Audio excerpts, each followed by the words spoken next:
puan-puan yang dihormati. Selamat datang ke Balai Cerap Sultan Salahuddin, Kuala Selangor. Saya Anis Raihana binti Ahmad dan pada hari ini saya akan memandu pencarian bintang-bintang anda semua. Baiklah, bintang-bintang yang kita dapat lihat pada hari ini dikenali sebagai buruj. Siapa tahu apakah itu buruj? Buruj tu sekumpulan bintang, cikgu. Betul, buruj itu ialah kumpulan bintang-bintang. Oh. Murid-murid, sebentar tadi saya dah bawa kamu semua ke salah satu tempat yang terdapat dalam novel Bima Sakti Menari, iaitu Balai Cerap Sultan Salahuddin. Jadi, topik kita pada hari ini ialah latar tempat dan peristiwa yang terkandung dalam novel Bima Sakti Menari. Okay, baiklah. Tadi kita dah tengok pun video pasal buruj ni. Cantik dan menarik kan buruj ni. Okay, sekarang ni saya ada satu soalan yang saya nak tanya awak semua. Kalau kita tengok tadi, buruj tadi, kita tahulah yang buruj ni ada dekat satu tempat yang dinamakan sebagai galaksi ataupun cakrawala. Okay, kalau secara mata kasar, kita nak tengok buruj, kita pandang langit lah kan. Okay, sekarang ni soalan saya, adakah awak semua tahu apa latar tempat itu? Okey, kalau saya cakap pasal latar tempat, apa yang awak faham? Apa yang awak semua tahu? Apa maksud latar tempat tu? Latar tempat ni apa sebenarnya? Tu soalan saya. Okey. Ada sesiapa tak nak berikan pandangan ataupun idea apa yang dia faham ataupun apa yang dia tahu tentang latar tempat ni? Tak kisahlah maksud ke secara umum ke, apa yang dia tahulah yang tentang latar tempat ni. Okey, ada sesiapa tak nak bagi tahu? Siapa? Okey. Betul lah tu apa yang Ami cakap pasal latar tempat tu, betul lah. Tempat kat mana sesuatu peristiwa tu berlaku. Ada lagi tak yang nak cuba? Mungkin Wawa nak cakap apa-apa pasal apa yang pandangan tentang latar tempat ni? Ya, betul. Okey, contohnya kalau kita belajar latar tempat tu apalah apa sesuatu peristiwa tu berlaku. Baiklah, betul lah tu apa yang Wawa dengan Ami cuba sampaikan tu pasal latar tempat tu, betul. Okey, baiklah. Sekarang ni saya nak bahagikan awak semua ikut kumpulan. Boleh? Hari ni saya nak awak duduk dalam kumpulan macam minggu lepas yang kita buat main dalam kumpulan tu. Okey. Hari ni saya nak awak semua duduk dalam kumpulan yang sama, yang 5 orang satu kumpulan tu. Masih lagi orang yang sama. Boleh ke? Ke ada yang nak bantah? Cikgu, saya tak setuju cikgu sebab dia tak buat kerja. Ada ke yang macam tu? Ke semua okey dengan ahli kumpulan masing-masing? Saya rasa tak ada masalah kan dengan kumpulan minggu lepas. Okey. Cuma kali ni saya nak tukar beberapa orang. Okey, tak adalah, bukanlah sebab gaduh ke apa. Boleh ke kalau saya nak tukar? Okey, saya nak tukar Azri, boleh? Azri masuk kumpulan Wawa. Okey, Wawa masuk kumpulan Azri. Boleh ke Wawa dengan Azri? Boleh tukar? Jangan pula nanti bergaduh. Ish, kenapalah Cikgu Zati ni tukar kita punya kumpulan, semua tak puas hati. Tak, boleh ke? Tak adalah. Boleh kan satu kelas, tak ada gaduh-gaduh kan dalam kelas ni. Okey. Seterusnya saya nak tukar Hakim. Hakim masuk kumpulan Ami. Ami masuk kumpulan Hakim. Boleh? Ke kumpulan Hakim marah kenapa tiba-tiba Ami nak masuk kumpulan dia ni? Tak? Okey, boleh. Jangan gaduh pula. Tak ada kan? Semua main-main je kan? Okey, semua baik-baik je dalam kelas ni kan? Okey, tak adalah. Okey, boleh tukar. Ada yang tak puas hati ke saya tukar kumpulan ni? Saya tukar orang-orang dalam kumpulan ni? Semua boleh kan? Bagus. Okey. Okey, kali ni saya nak bagi tahu nama kumpulan. Okey. Kumpulan Yaya, nama kumpulan dia kumpulan Biduk. Haris, kumpulan Belantik. Kumpulan Haris, kumpulan Belantik. Intan, kumpulan Pari.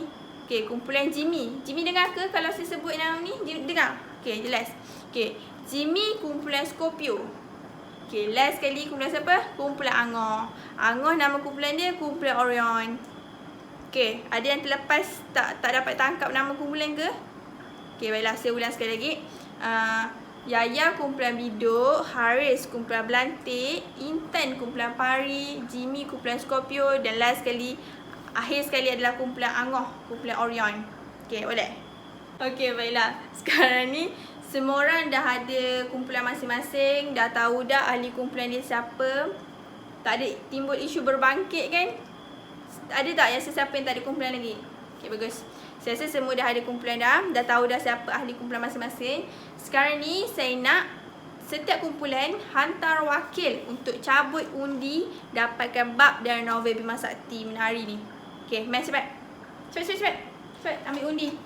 Tak, dalam kotak hitam ni saya dah tulis, saya dah bahagikan bab ikut bab. Ada 5 kertas yang saya dah bahagikan ikut bab dalam novel tu. Okay, jadi sekarang ni saya nak seorang daripada setiap wakil untuk cabut undi. Okay, Mas sini, wakil kumpulan cabut undi.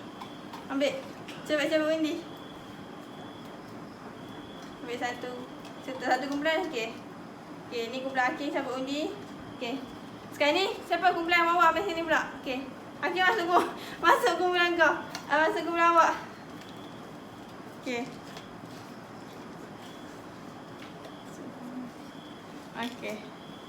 Okay, sekarang ni setiap kumpulan dah cabut undi masing-masing kan. Okay, baiklah.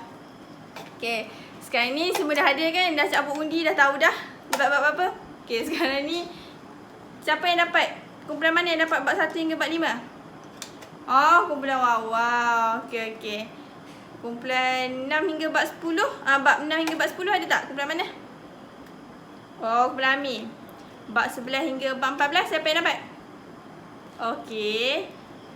Bab 15 hingga bab 18? Oh, kumpulan Intan. Baiklah, last sekali. Akhir sekali adalah bab 19 hingga bab 22. Siapa yang dapat? Okey, baiklah. Okey, baiklah. Sekarang ni setiap kumpulan pun dah tahu dah kumpulan awak dapat bab berapa yang tadi ahli kumpulan awak cabut undi kan. Okay, maksudnya sekarang ni semua dah tahulah bab masing-masing. Okay, sekarang ni aktiviti seterusnya saya nak dalam kumpulan masing-masing, saya nak awak semua cuba untuk bincangkan, dan dalam kumpulan awak semua cuba bincangkan dan kenal pasti apa latar tempat yang terdapat dekat dalam bab yang kumpulan awak dapat. Faham tak? Kan tadi dah cabut undi. Okey, contohnya macam ni. Saya jelaskan Contohnya tadi Hakim, awak dapat kumpulan berapa Hakim? Kumpulan awak dapat bab berapa? Okey, contohnya Hakim, kumpulan dia dapat bab 1 hingga bab 5. Sekarang ni secara dalam kumpulan saya nak kumpulan Hakim bincang dan kenal pasti latar apa yang terdapat dekat sepanjang dalam bab 1 hingga bab 5 tu. Okey. Cuba keluarkan, cuba cari kenal pasti apa latar tempat yang terdapat dekat dalam bab tu. Sama juga kalau contohnya tadi kumpulan Intan dapat bab 6 hingga bab 10 contohnya. Keluarkan, cuba kenal pasti, lepas tu bincang bab apa yang terdapat dekat dalam latar apa yang terdapat dekat dalam bab tu. Boleh? Faham tak? Ada sesiapa kurang jelas ke, tak faham ke? Ada apa-apa pertanyaan tak setakat ni? Okey, semua jelas ke?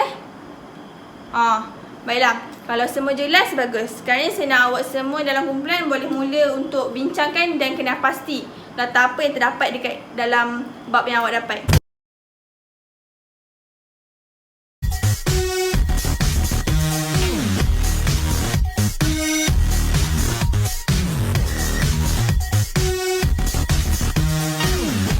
Baiklah, tadi saya dah bagi masa untuk awak semua bincangkan dan kenal pasti latar tempat apa yang terdapat dekat dalam bab-bab dan kumpulan awak dapat tadi. Okey. Dah dapat dah ke? Dah bincang ke? Okey, bagus. Saya tengok tadi semua kumpulan berbincang dan cubalah kenal pasti latar tempat apa yang terdapat dekat dalam bab masing-masing tu.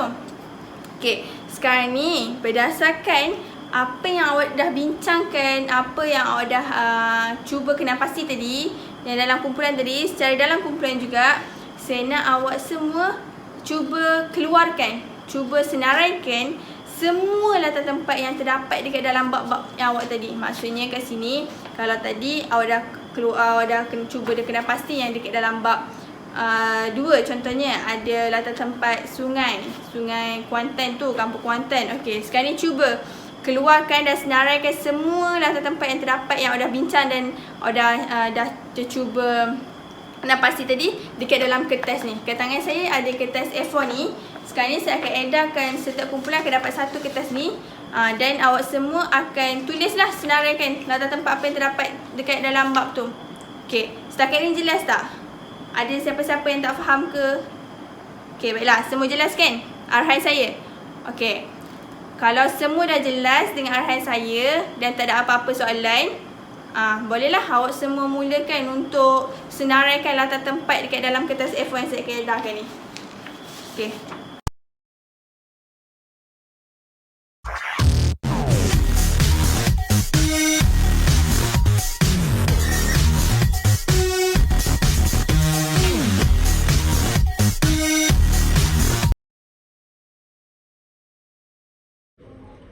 Okey, baik murid-murid.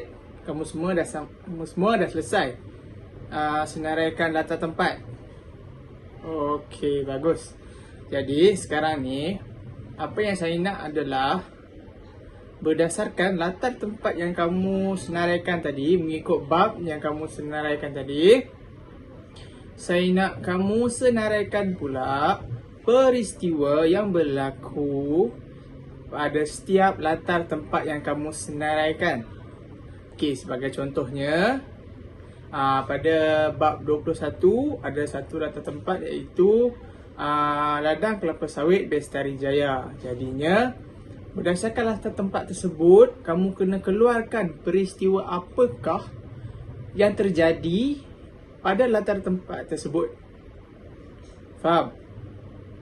Okey, jadi samalah untuk semua latar tempat yang dah kamu keluarkan tadi. Kamu senaraikan peristiwa yang berlaku pada latar tempat tersebut. Okey, berdasarkan maklumat yang telah kamu senaraikan nanti, iaitu latar tempat dan juga peristiwa yang berlaku, apa yang saya nak adalah kamu pindahkan maklumat yang telah kamu senaraikan tadi ke dalam kertas sebak. Okey, nampak ni? Di tangan cikgu saya ni ada kertas sebak dan juga pen marker. Jadinya, setiap kumpulan akan mendapat satu kertas sebak dan juga satu pen marker. Jadinya, apa yang saya nak, kamu tulis elok-elok, buat cantik-cantik, supaya nanti di akhir kelas nanti kita akan buat pembentangan. Okey. Apa yang saya nak kamu buat adalah kamu pindahkan maklumat yang telah kamu senaraikan tadi ke dalam kertas sebak ini dalam bentuk peta pemikiran Aiting. Tahu kan?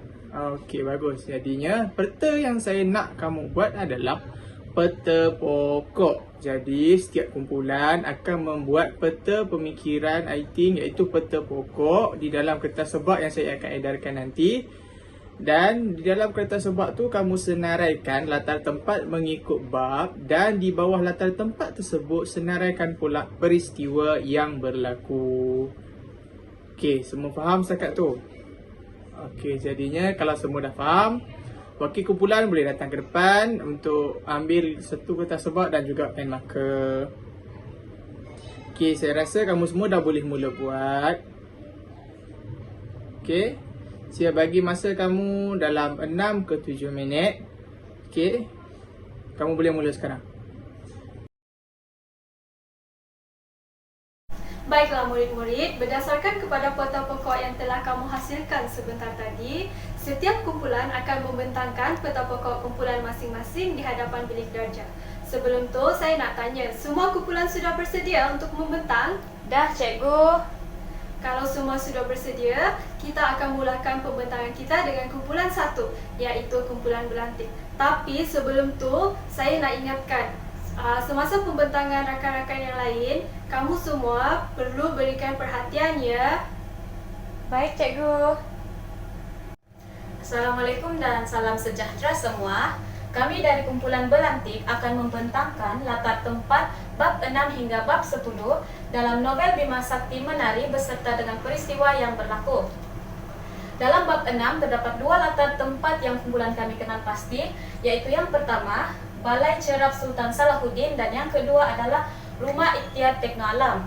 Peristiwa yang berlaku dalam latar tempat yang pertama, Nurul Hafsah berbual dengan Puan Fauzia tentang langit di Kuala Selangor. Manakala peristiwa yang berlaku dalam latar tempat yang kedua, Tan Sri Muhaimin makan tengah hari bersama dengan Sobirin. Baiklah, dalam bab 7, latar tempat ialah Rumah Ikhtiar Tekno Alam dan peristiwa yang berlaku ialah Nurul Hafsah bertemu dengan lelaki kelip-kelip yang dimaksudkan oleh abangnya iaitu Budiman. Seterusnya dalam bab 8, latar tempat yang dikenal pasti adalah Rumah Ikhtiar Tekno Alam juga. Peristiwa yang berlaku, Muhammad Taufik menunjukkan projek Rumah Ikhtiar Tekno Alam kepada Nurul Hafsah. Latar tempat dalam bab 9 yang telah kami kenal pasti ialah Majlis Perasmian Projek Perumahan di mana Tan Sri Muhaimin bersetuju dengan projek yang dicadangkan oleh anaknya iaitu Muhammad Taufik. Dan latar tempat dalam bab 10 adalah Perpustakaan Awam Sultan Syarafuddin. Peristiwa yang berlaku, Nurul Hafsah dan Muhammad Taufik berbincang tentang projek Kuala Selangor, kawasan simpan langit gelap. Itu sahaja dari kumpulan kami. Terima kasih. Assalamualaikum dan selamat pagi semua. Kami daripada kumpulan Biduk akan membentangkan latar tempat yang terdapat dalam bab 15 hingga bab 18 dalam novel Bima Sakti Menari berserta dengan peristiwa yang berlaku dalam setiap latar tempat. Baiklah, untuk bab 15 terdapat dua latar tempat iaitu Lorong Malinja dan Hospital Besar Tanjung Karang. Dan peristiwa yang berlaku dalam Lorong Malinja ialah Nurul Hafsah dan Budiman menemukan Muhammad Taufik yang terbaring di dalam semak samun akibat dipukul oleh orang suruhan Datuk Johan. Kemudian untuk Hospital Besar Tanjung Karang, peristiwa yang berlaku ialah Nurul Hafsah dan Budiman memberikan keterangan mereka kepada Inspektor Lip untuk membantu siasatan mengenai kejadian yang menimpa Muhammad Taufik. Seterusnya dalam bab 16, latar tempat yang terdapat dalam bab ini ialah Hospital Besar Tanjung Karang, di mana Nurul Hafsah meleraikan pertengkaran kecil yang berlaku di antara ibu dan ayah Muhammad Taufik. Kemudian Nurul Hafsah mengajak ibu Taufik iaitu Puan Mariam untuk sama-sama menunaikan solat subuh. Selain itu, Tan Sri Muhaimin melihat pantulan cahaya di dalam wad Muhammad Taufik yang seakan-akan seperti kelip-kelip yang sedang berterbangan mengelilingi tubuh anaknya. Seterusnya, dalam bab 17 terdapat 3 latar tempat iaitu Hospital Besar Tanjung Karang, Lorong ke Rumah Mesra Alam dan Blenheim, Pulau Selatan New Zealand.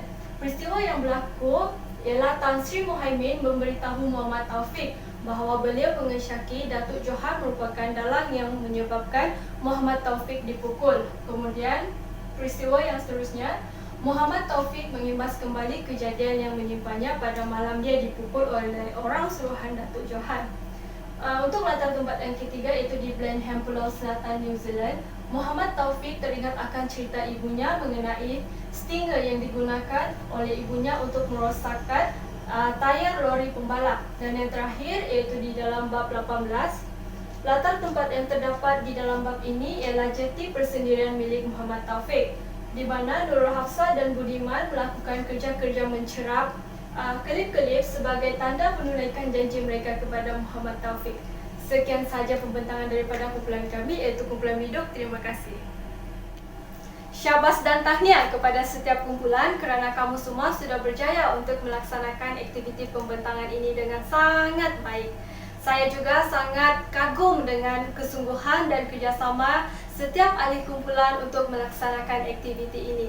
Jadi berikan tepukan untuk diri masing-masing. Jadi berdasarkan kepada pembentangan setiap kumpulan sebentar tadi, kita semua sudah dapat mengetahui latar tempat yang berlaku dalam setiap bab di dalam novel Bima Sakti Menari ini berserta dengan peristiwa yang berlaku di dalam setiap latar tempat yang telah kita semua kenal pasti. Sebelum itu, saya nak bertanya, ada sesiapa lagi yang belum jelas tentang latar tempat ataupun peristiwa yang terdapat di dalam novel Bima Sakti Menari ini?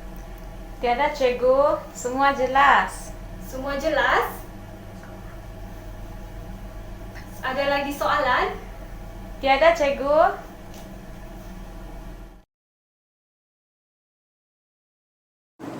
Baiklah murid-murid, sebentar tadi kamu semua dah membentangkan peta pokok tentang latar tempat yang ada dalam Bima Sakti Menari.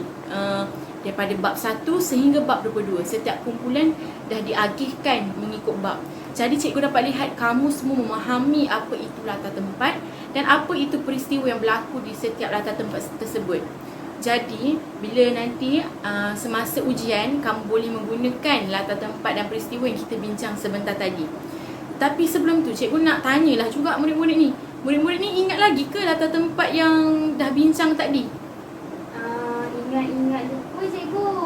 Oh, ya ke? Jadi, cikgu ada satu cara untuk kamu lebih mengingat latar tempat yang terdapat dalam Bima Sakti Menari. Hari ni, cikgu ada lirik seloka. Seloka ni cikgu akan dendangkan pada mulanya dan cikgu nak kamu ikut cikgu untuk mendendangkan seloka ni. Seloka ni berkenaan latar tempat yang terdapat dalam Bima Sakti Menari. Boleh murid-murid? Boleh. Bestnya cikgu. Okey, ni Anis tolong dendangkan.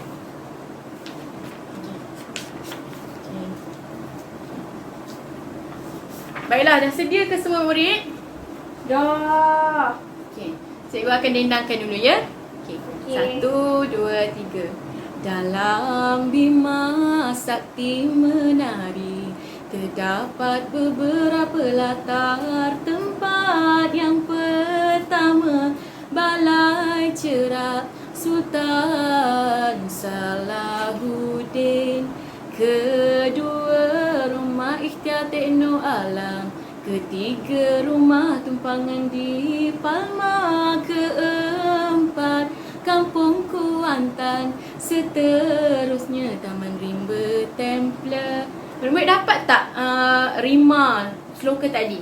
Dapat. Jadi boleh kita ulang semula dan kita akan habiskan seloka ni bersama-sama untuk mengingat dengan lebih mendalam tentang latar tempat Bima Sakti Menari. Boleh murid-murid? Ulang dari awal ke cikgu? Betul, ulang daripada awal. Okey. Okey, mula ya. 1, 2, 3. Dalam Bima Sakti Menari terdapat beberapa latar tempat. Yang pertama, Balai Cerak Sultan Salahuddin. Kedua, Rumah Ikhtiar Tekno Alam. Ketiga, Rumah Tumpangan di Palma. Keempat, Kampung Kuantan. Seterusnya, Taman Rimba Templer. Rumah Haji Yasir yang keenam. Sekolah Menengah Kebangsaan Tanjung Keramat. Seterusnya, Kuala Selangor. Kesembilan, Sungai Kampung Kuantan. Pejabat Daerah Kuala Selangor. Kaki Rumah Api Kuala Selangor. Seterusnya, Bukit Melawati. Dewan Kuliah 1. Lorong Malinca. Hospital Besar Tanjung Karang. Lorong ke Rumah Mesara Alam. Blackhem Pulau Selatan New Zealand. Jeti Persendirian milik Muhammad Taufik. Stesen Petronas berikutnya. Ladang Kelapa Bestari Jaya. Masjid Jamek Kuala Selangor. Balai Polis Bestari Jaya. Majlis Perasmian Projek Perumahan Perpustakaan Awam Sultan Syarafuddin. Dan terakhir, IBD Kuala Selangor. Itulah dia latar tempat yang terdapat dalam Bima Sakti Menari. Semoga semua mengingatinya. Janganlah pula kita lupa. Baiklah, berikan tepukan untuk diri semua. Jadi, berdasarkan diri tadi, kamu boleh lihat kan latar tempat yang tersenarai semua ada dalam yang kita dah bincangkan. Jadi cikgu nak mudahkan kamu semua untuk mengingatinya dengan mendendangkan seloka. Boleh murid-murid? Boleh. Seronok tak hari ni belajar? Seronok. Jadi boleh tak bagi pandangan sikit untuk pembelajaran kita hari ni? Saya suka pembelajaran hari ni sebab hari ni kita dapat belajar tentang latar tempat. Lepas tu tadi senang nak ingat Bima Sakti Menari. Alhamdulillah, semoga dengan lirik slogan ni cikgu harap kamu semua dapat ingat sehingga nanti pada masa ujian ataupun bila ada soalan kamu boleh menjawab dengan baik. Boleh murid-murid? Boleh. Jadi itu saja untuk sesi pengajaran kita hari ini. Sekian, terima kasih. Terima kasih murid-murid.